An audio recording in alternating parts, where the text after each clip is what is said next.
हाँ जी गाइस, तो आज हमारा जो बेटा टॉपिक है वो है सब्सक्रिप्शन का, ट्रीटमेंट ऑफ सब्सक्रिप्शन। इसमें काफ़ी प्रॉब्लम आती हैं बच्चों को, लेकिन हम लोग इसे बिल्कुल सिंपल तरीके से पढ़ने वाले हैं, बहुत इजी लैंग्वेज में, और उम्मीद करूँगा कि आप लोगों को ये सब कुछ समझ में आएंगी चीज़ें जो भी मैं कराऊँगा। क्या कुछ ख़ास बात है इसमें, उसे देख लेते हैं। बस ख़ास बात इसलिए है कि इसके ऊपर 3 नंबर का एक क्वेश्चन बन सकता है बेटा आपका, तो इसलिए ख़ास बात है। मतलब सर क्या कोई डरने वाली बात है? नहीं, ऐसा भी कुछ नहीं है। तो फिर सर क्या मैटर है? देखो एक चीज़ समझ लो आप, छोटी सी। हम इनकम एंड एक्सपेंडिचर अकाउंट बनाते हैं। हाँ जी sir, income and expenditure account में बेटा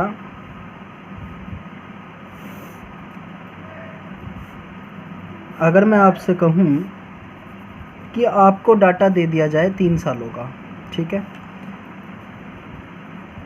2017-18 का डाटा दे दिया जाए, और उसमें कुछ इन्फॉर्मेशन तो हो 18-19 की और कुछ इन्फॉर्मेशन हो आपकी 16-17 की। दिख रहा है आपको? और थोड़ा सा इसे है, बस यहाँ देखिए 2017-18 में क्या कह रहा हूँ, इसे करंट ईयर कह रहा हूँ बेटा, और इसे मैं क्या कह रहा हूँ, अपना प्रीवियस ईयर कह रहा हूँ, और इसे हम क्या कहेंगे, अपना नेक्स्ट ईयर कहेंगे, ठीक है। अब एक बात आपको ध्यान रखनी है, जब भी हम इनकम एंड एक्सपेंडिचर अकाउंट बनाते हैं तो सिर्फ जो करंट ईयर की इनकम है, क्या है बेटा, करंट ईयर की इनकम है और करंट ईयर के एक्सपेंस हैं। इनकम भी करंट ईयर की और एक्सपेंस भी करंट ईयर के, बस वही लेंगे। कोई ऐसी इनकम या एक्सपेंस जो प्रीवियस ईयर का करंट ईयर में आ रहा होगा उसे भी हटा देंगे। कोई ऐसा एडवांस इनकम या एडवांस कोई खर्चा जो हमारा 18-19 के लिए होगा हम उसे भी हटा देंगे। तो सिर्फ हमारा किसका रह जाएगा, यहाँ तक बात करेंगे। बस सिर्फ हमारा किसका डाटा रह जाएगा हमारे पास, 2017-18 का। लाइक एक एग्जांपल से मैं आपको अगर बात कहूँ तो मैंने कहा कि मैंने सैलरी पेड करी है ड्यूरिंग द ईयर 50,000 की, ठीक है, मैंने सैलरी पेड करी है 50,000 की ड्यूरिंग द ईयर। यहाँ मैंने करंट ईयर में पेड कर दिया कितना, 50,000 रुपये। लेकिन इसमें बताया था मुझे it includes 4,000 rupees for previous year and 6,000 rupees for next year. मतलब सर भाई 50,000 रुपये की मैंने सैलरी पेड करी यहाँ, ठीक है, लेकिन इसमें क्या इंक्लूड था, 4,000 रुपये तो जो इंक्लूड थे वो थे प्रीवियस ईयर के लिए, और 6,000 रुपये मैंने किसी को एडवांस सैलरी दी वो थे मेरे नेक्स्ट ईयर के लिए। तो सोचने वाली बात है कि मैंने जो करंट ईयर में पेड करा है वो 50,000 करा है, लेकिन पिछले साल के मैंने 4,000 दिए थे जो आउटस्टैंडिंग होंगे। भाई आउटस्टैंडिंग होंगे प्रीवियस ईयर के, मैंने करंट ईयर में पेड कर दिए, क्या वो करंट ईयर का खर्चा था? नहीं सर, पिछले साल का था, तो इसे 4,000 को भी हटा देंगे। क्या ये 6,000 रुपये जो मैंने एडवांस दे दिए हैं, जिसे मैं बोलता हूँ अपने प्रीपेड एक्सपेंसेस, जिसे हम क्या कहते हैं, prepaid expenses, that is already paid, जो मेरे नेक्स्ट ईयर के लिए हैं वो भी मैंने 6,000 दे दिए, क्या वो करंट ईयर के हैं? नहीं सर, वो भी नहीं है। तो सिंपल सी बात है, 4,000 भी माइनस होंगे और ये वाले 6,000 भी माइनस होंगे। बचेंगे कितने, 50 - 4 - 6 आपके ये बचेंगे बेटा करीब 40,000 रुपये। 6 और 4 10,000। तो करंट ईयर के जो आपके रुपए रिकॉर्ड होंगे कहाँ, इनकम एंड एक्सपेंडिचर में, वो कितने रिकॉर्ड होने वाले हैं, 40,000 रुपये। बात मेरी समझ में आ रही है? हाँ जी सर, ठीक है। अब इसके लिए एक छोटा सा फॉर्मेट आपको समझना है और कुछ नहीं करना। सब्सक्रिप्शन के लिए, सब्सक्रिप्शन में वो क्या बोलते हैं या हमें ट्रीटमेंट किस तरीके से लेना है।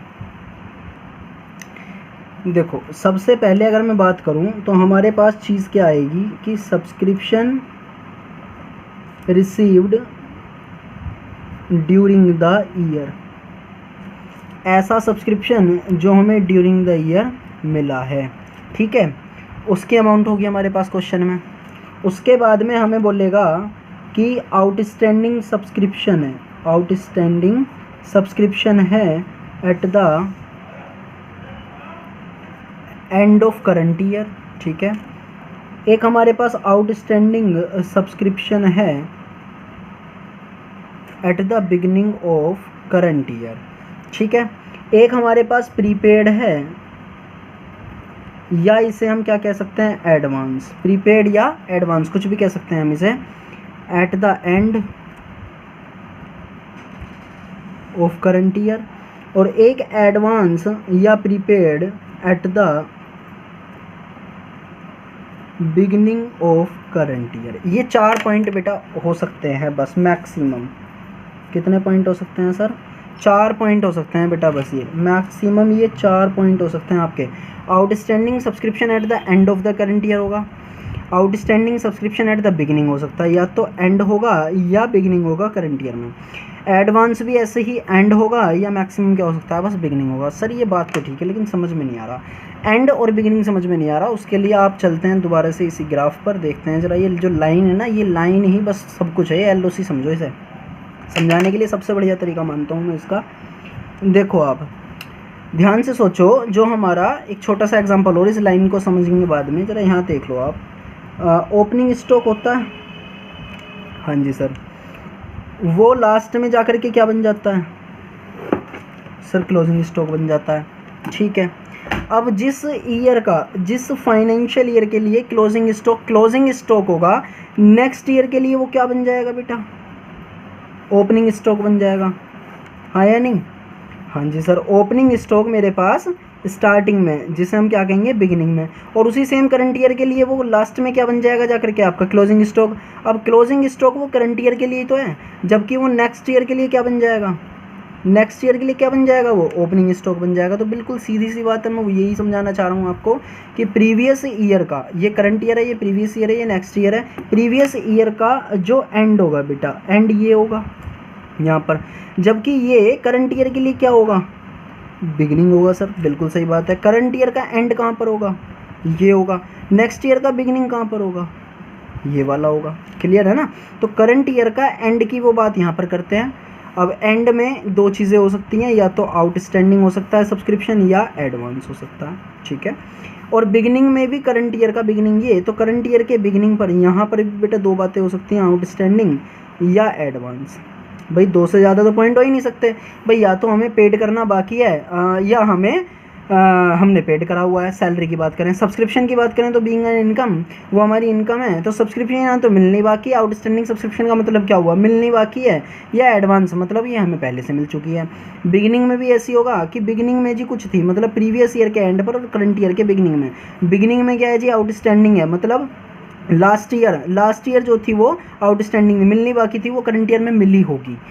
पिछले साल जो मिलनी बाकी थी करंट ईयर में जो अब मिली है टोटल, उसमें पिछले साल की भी होगी, इसलिए हम उसे माइनस भी करेंगे। ट्रीटमेंट देखेंगे वो क्या करेंगे।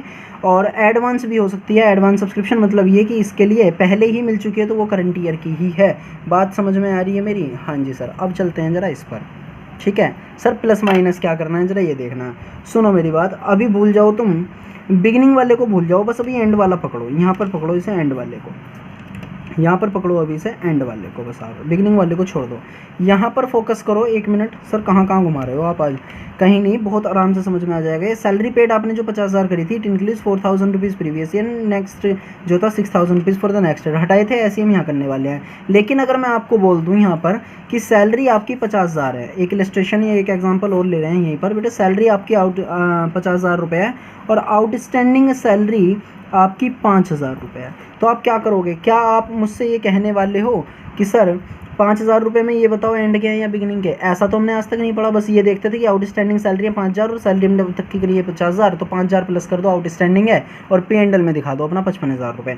तो हम ये मानकर चलते हैं जब कोई डाटा हमारे पास नहीं होता, तो outstanding salary eight the and है, ये eight the end of same year या करंट ईयर। तो ऐसे ही यहाँ पे आ जाओ, इसलिए मैं एंड को इसलिए कह रहा था क्योंकि इजी हो जाएगा आपके लिए समझना। आउटस्टैंडिंग जो सब्सक्रिप्शन होगा एंड में, उसे आप प्लस कर दो, ठीक है, सिंपल है, एंड पता है आपको। एक एंड ये आ रहा है, जो प्रीपेड या एडवांस होता है, प्रीपेड एक्सपेंसेस को या प्रीपेड इनकम को माइनस करते हैं, तो इसे आप माइनस कर दो। यहाँ तक की तो बात क्लियर हो गई होगी, हाँ जी सर ये क्लियर है। Outstanding subscription at the end of the current year plus होगा, और प्रीपेड या advance at the end of the current year क्या होगा, माइनस होगा। अब बिल्कुल इसका रिवर्स मार दो बाकी और चीज़ों में, जैसे outstanding subscription at the and वाला है तो प्लस है, बिगिनिंग वाला है आउटस्टैंडिंग तो माइनस कर दो, ठीक है। एडवांस है, अगर कौन सा वाला एडवांस है, एंड वाला है करंट ईयर का, तो माइनस, तो एडवांस ये वाला क्या हो जाएगा आपका प्लस होने वाला है। करंट ईयर का जो बिगनिंग होगा एडवांस, वो आपको प्लस हो जाएगा।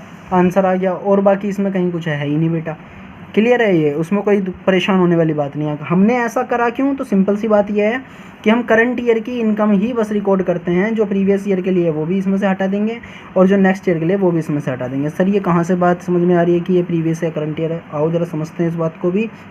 आउटस्टैंडिंग जो करंट ईयर के एंड में है, तो वो आउटस्टैंडिंग अब का है, करंट ईयर का है, उसे हमने इसलिए प्लस करा क्योंकि मिलना बाकी है। हाँ जी सर ठीक है। दूसरा पॉइंट यहाँ पे इसका ये था, मैंने जो समझाया था माइनस वाला, कि प्रीपेड या advance at the end of the current year. अब मुझे लास्ट में करंट ईयर के एंड में ये पता चल रहा है कि अभी मेरे पास एडवांस है, मतलब ये कि मेरा पहले से मिल चुका है। अब जो पहले से मिल चुका वो नेक्स्ट ईयर के लिए होगा। मुझे अगर पहले ही किसी ने प्रीपेड मेरी इनकम हो चुकी है तो बट ऑब्वियस है कि मुझे इनकम हो चुकी है, एडवांस में है, ठीक है। एडवांस मेरी इनकम हो चुकी तो वो करंट ईयर के लिए तो होगी नहीं। अगर करंट ईयर के लिए होती तो वो करंट ईयर में ही तो रिसीव हुई है, तो एडवांस क्यों हुई, वो तो नेक्स्ट ईयर के लिए है इसका मतलब, तो उसे भी हमने हटा दिया। ठीक, उसे हमने क्या कर दिया, हटा दिया। सर यहाँ प्लस क्यों करा, क्योंकि बेटा ऐसी इनकम जो करंट ईयर की है लेकिन प्लस नहीं हुई भी, उसे हमने प्लस करा था। और ऐसी इनकम जो करंट ईयर में तो मिल गई है लेकिन है नेक्स्ट ईयर की, तो उसे हमने माइनस कर दिया, सिंपल सी बात। उसके बाद में मैंने आपको पॉइंट बताया था आउटस्टैंडिंग का बिगिनिंग वाला अगर करंट ईयर है, देखो समझो, outstanding subscription at the beginning of the current year, यहाँ पर बात कर रहे हैं हम, करंट ईयर के बिगिनिंग में अगर आउटस्टैंडिंग है यहाँ पर, तो वो प्रीवियस ईयर के एंड पे होगा। सीधी सी बात है, प्रीवियस ईयर का जो एंड है वो करंट ईयर का बिगिनिंग होगा। तो प्रीवियस ईयर का जो एंड है यहाँ पर अगर कोई आउटस्टैंडिंग था तो वो किसका होगा, प्रीवियस ईयर का होगा ना। बात समझो, जैसे करंट ईयर के आउटस्टैंडिंग एंड पर जो होता है वो करंट ईयर का होता है, ऐसे प्रीवियस ईयर का जो आउटस्टैंडिंग एट द एंड है तो वो प्रीवियस ईयर का होगा। तो उसे भी हमने क्या करना है, माइनस करना है। इसलिए हमने क्या करा था, outstanding subscription at the beginning of the current year को माइनस कर दिया था। और ऐसे ही हमने advance at the beginning of the current year को प्लस कर लिया। ये प्लस क्यों कर लिया, इस बात को समझो। प्रीवियस ईयर के एंड पर अगर कोई प्रीपेड या एडवांस है तो वो हमारे करंट ईयर के बिगिनिंग के लिए बन जाएगा, प्रीपेड या एडवांस, ठीक है, ये वाला पॉइंट। अब अगर यहाँ प्रीवियस ईयर में कोई एडवांस मिला हुआ है तो वो नेक्स्ट ईयर के लिए होगा, और प्रीवियस ईयर के लिए नेक्स्ट ईयर कौन सा है बेटा, वो करंट ईयर होगा। जैसे करंट ईयर का एडवांस नेक्स्ट ईयर के लिए था, उसे हमने हटा दिया था, ऐसे ही प्रीवियस ईयर का जो एडवांस था वो करंट ईयर के लिए है। अब करंट ईयर की इनकम लास्ट ईयर में प्राप्त हुई है तो वो करंट ईयर की, तो उसे हम प्लस करके चलते हैं। इसीलिए हमने क्या करा था यहाँ पर, advance at the beginning of the current year plus करा था। अगर आपको ये क्लियर हो गया हो तो हम इलस्ट्रेशन की तरफ चलते हैं, उम्मीद है क्लियर हुआ होगा। अभी भी अगर ये क्लियर नहीं हुआ तो आप एक बार और पॉज करके दोबारा से वीडियो को देख सकते हैं, ठीक है। एक इलस्ट्रेशन भी देख लेते हैं इसी लेक्चर में ताकि थोड़ा सा क्लियर और अच्छे से हो जाए। ये सब्सक्रिप्शन है, मजाक तो चल नहीं रहा, तो बेटा क्लियर करना तो बहुत ज़रूरी है। ये देखो ज़रा क्या कह रहा है हमारा illustration number 5। Resident payment account of Friends Entertainment Club shows that 68,500 were received by way of subscription for the year ending 31 March 2006। तो इनके लिए करंट ईयर कौन सा हो गया, 2005 और 6, क्योंकि 31 मार्च 2006 है तो 5-6 इनके लिए करंट ईयर हो गया, 4-5 इनके लिए प्रीवियस ईयर हो गया और 6-7 इनके लिए नेक्स्ट ईयर हो गया। टोटल कितना मिला, 68,500 का, ठीक है, ये टोटल है। और 1 2 3 4 इन्होंने पॉइंट दिए हुए हैं जो हमारे बहुत सिंपल से पॉइंट हैं। बस आपको ढूंढना क्या है कि आउटस्टैंडिंग कौन सा एंड वाला है और आउटस्टैंडिंग कौन सा बिगिनिंग वाला है। आपको ये ढूंढना है एडवांस कौन सा बिगिनिंग है और कौन सा एंड है। तो उसके बाद में आपको जो ट्रीटमेंट फॉर्मेट बताया हुआ है उसके आप द्वारा कर लोगे, ठीक है। The additional information was as under, यहाँ पे फर्स्ट पॉइंट था बेटा, subscription outstanding as on March 31, 2005 were 6,500। का मतलब क्या है कि सब्सक्रिप्शन एट द एंड है ये, लेकिन एट द एंड कौन सा वाला है, प्रीवियस ईयर या करंट ईयर। देखो ये 2006 है, ये 2005 है, यहाँ पे 2005 एंड 2006, मतलब क्या है, ये एंड है, ये बिगिनिंग जा रहा है, तो ये आउटस्टैंडिंग एट द बिगिनिंग वाला है, आउटस्टैंडिंग एट द बिगिनिंग वाला है। तो इसे 1 मिनट के लिए छोड़ दो, पहले आउटस्टैंडिंग एट द एंड वाला देखो। Subscription outstanding at the and ये बनेगा आपका, क्योंकि 31 मार्च 2006 रिलेट कर रहा है करंट ईयर से, तो ये एंड वाला है, 5400 रुपये, इसे प्लस कर देंगे हम और उसे आउटस्टैंडिंग को माइनस कर देंगे। 2 पॉइंट एकदम क्लियर हो गए, क्योंकि हमें ध्यान रखना है एक बस, एंड वाला ध्यान रखो, बिगिनिंग वाला अपने आप क्लियर हो जाएगा। Subscription outstanding as on March 31, 2006 were 5,400, इसे प्लस कर देंगे, इसे माइनस कर देंगे।